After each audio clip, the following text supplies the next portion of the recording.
Now that we've calculated the coordinates for our facing positions, I want to go ahead and program them. So for my X start, I'm going to enter the negative 0.535. And for my Y start, I'll enter the negative 1.371. Then I pick up the height offset as I normally would, and next I want to switch to the GO1 mode and feed down to my 10th thou. So that will leave 10 thou for the finish tool.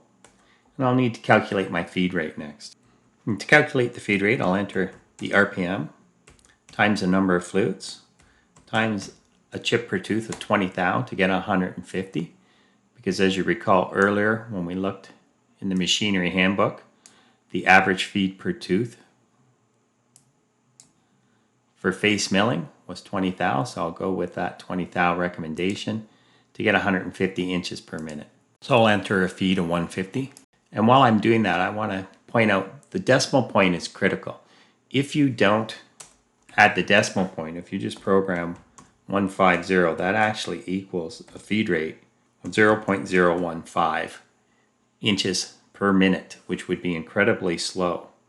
So you want to be careful and make sure you get that decimal point there. So now that I'm in position and at my depth of cut, the next thing I need to do is just feed the cutter from 1 to 2. I'm in the GO1 mode.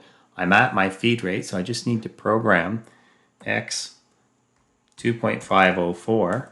And I don't need to program the Y coordinate because it hasn't changed. So I'll program that X, I'll push enter.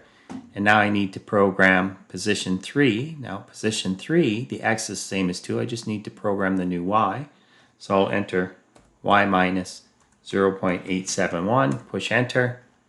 And then again, now I'm at position 3. All that changes is the X. I'll go back here and program the new X. 0.535, push enter. Once again, I need to get from position 4 to 5. So I'll enter my new Y of negative a quarter.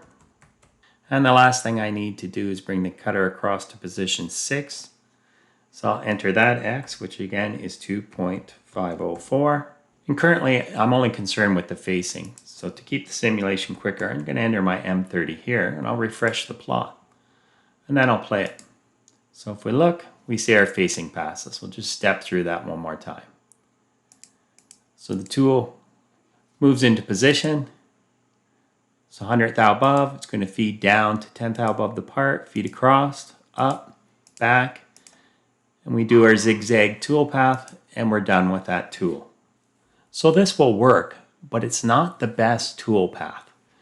In the next video, we'll look at how we can reduce the chances of chatter by rolling the cutter into the cut and around the corners and keeping a more even chip load on the tool while we cut.